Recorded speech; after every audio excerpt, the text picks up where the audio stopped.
Paulette, head of the UWI Mona Libraries.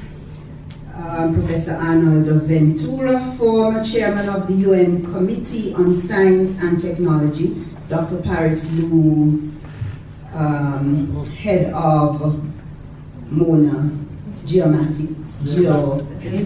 Informatics, and senior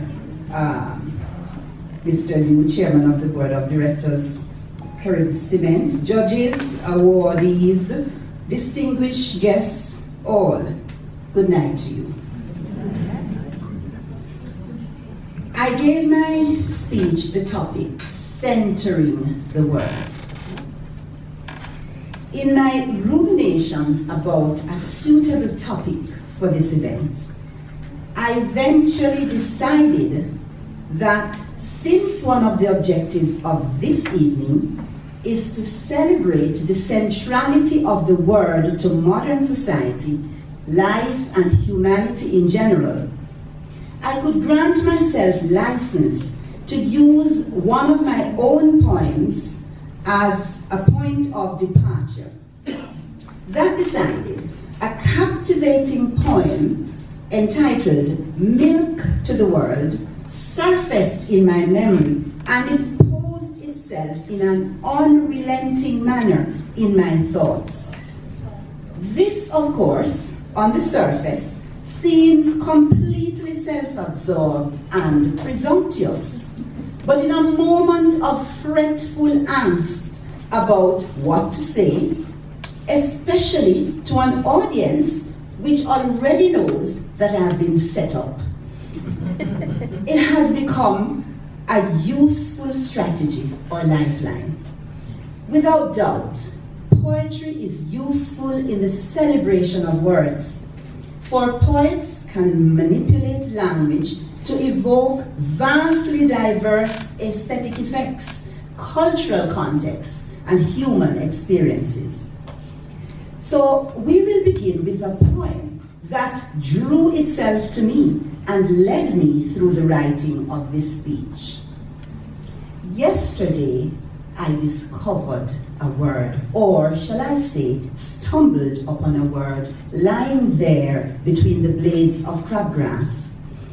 I picked it up with caution, held firmly in my grasp. This word I did not know. This word I could not know. It never crossed my path. I examined it, touched it, smelt it, felt it.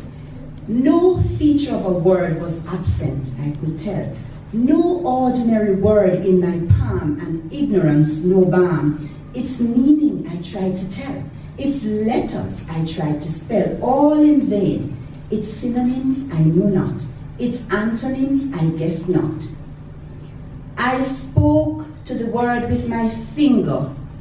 I traced its face, its shape. I listened to its sound. It spoke quietly, but with the force of tropical breeze, with ease said.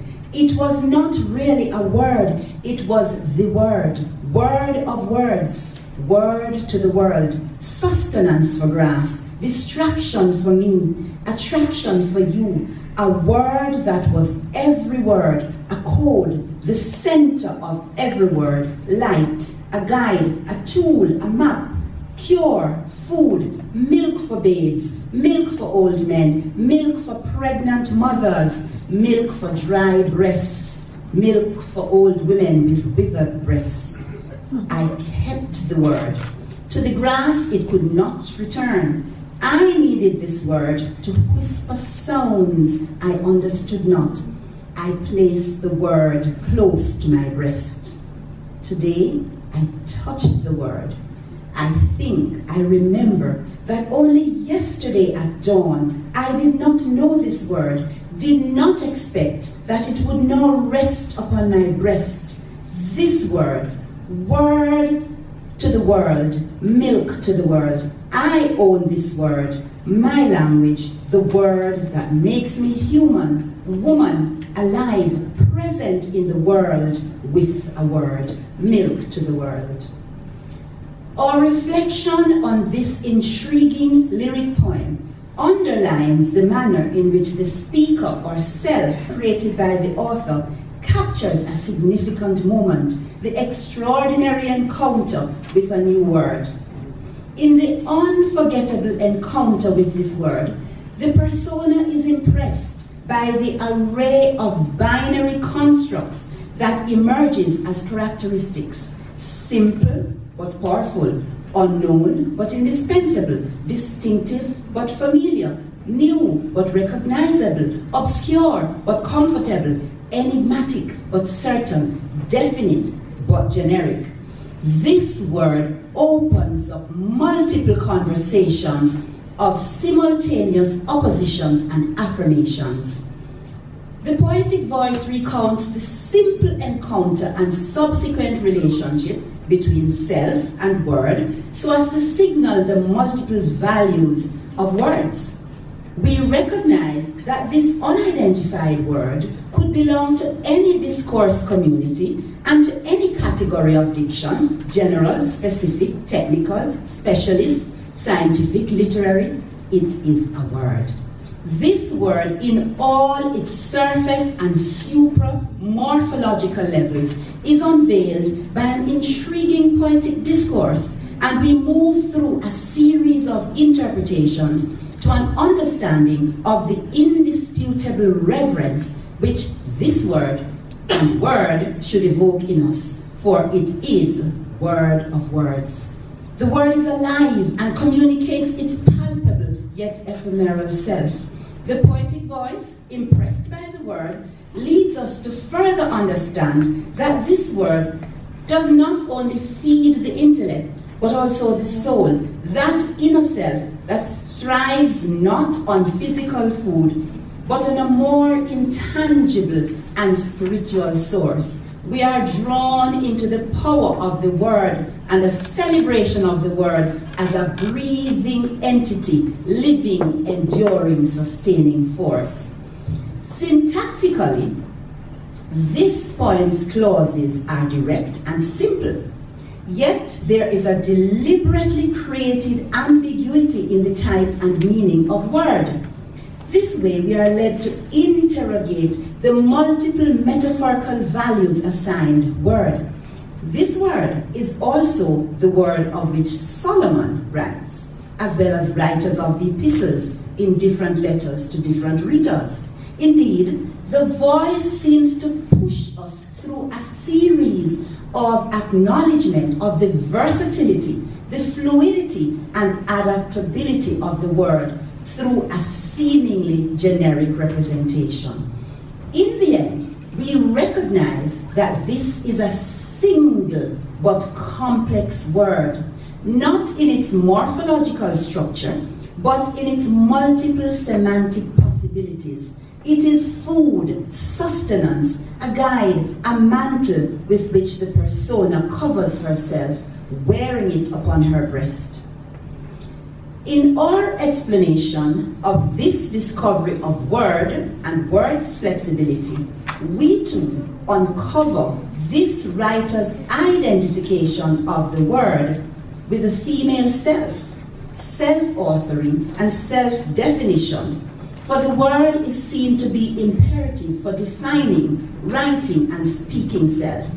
I own this word, my language, the word that makes me human, woman, alive. The female speaker is given a voice through this word, and perhaps for females, the oppressed self can be liberated or discovered in the word or in word. A review of the alluring title will consolidate all competing and complementary interpretations of the creative force of word or the word, and create a striking image of the complete nature of word, which is like milk, that complete food in liquid form that flows freely when poured. The word, like milk, nourishes in totality. If we deconstruct what the poetic persona, the woman, represents on one level, we will concede that she's not really a discoverer in the true sense. of the word. She herself quickly revises her initial claims of discovery to concede that it is not really a discovery, but that she stumbled upon it. Indeed, her encounter with the word, or stumbling upon the word, is reminiscent of another, perhaps more well-known figure who denominated himself as discoverer in his claims to have made significant discoveries in the 15th century. The truth is that he also stumbled, him should have popped him too, not upon words, but on people after alighting from his ships. His unexpected encounter with people had implications for word in a similar manner to the way in which this woman's encounter determines the fate of a word. She wears it proudly, like a shield on her breast. It becomes her protector. She touches it, cherishes it, and loves it. For words need love too. In his case, his encounter results in the annihilation of indigenous peoples and their languages or their words. Contrastingly, the woman's encounter results in keeping the word or in the preservation of the word. She takes the word and owns it. It is in this role as preserver of the word that we can link the woman with the Farquharson Institute of Public Affairs. 100 years ago, the inspired and ingenious founders launched an ambitious institution to celebrate and center the word so as to enlighten and inform others and help them to critique ideas, interrogate policies, and highlight the absence or presence of sound reasoning in word spaces.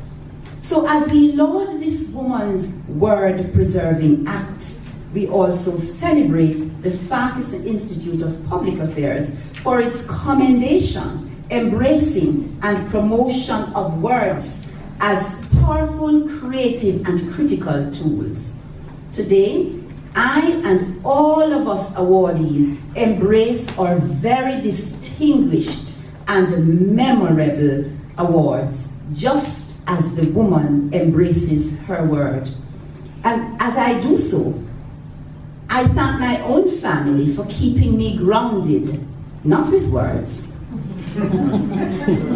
but by ensuring that I have enough domestic chores to remind me that I'm not only an academic and writer, but I'm also a cook, bathroom cleaner, homemaker, mother.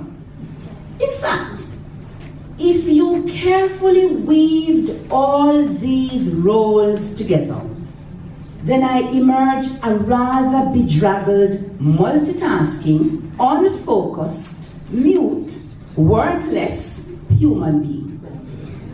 But I'm thankful for the words that I carry in my head and in my heart that keep me focused and able to distinguish between cobwebs, dirt on the floor, groceries, lectures, poetry, prose, as they all simultaneously float around in my mind in a seeming cauldron. So it was in a feeble attempt to save myself from a fate of confusion that I penned a poem entitled Reflections on the Dirty Dishes in the Sink. I do not own the dirty dishes in the sink. They really do not belong to me. They certainly are not part of some special collection of dirty things that I own. I sometimes explain to myself, to the air, to those who will listen, that of the 10 dirty cups in the sink, my DNA can be found on one. And on one fork, one knife, and perhaps on a teeny tiny spoon. Do not expect them to be praised each time you wash the dishes. And please, I beg of you, do not wash the dishes as a special favor to me. Do not think of me as the lucky beneficiary of your thoughtfulness. Just do the dishes because you care about keeping the world free from your germs. Or perhaps because you need them clean for the next time you need to eat or drink.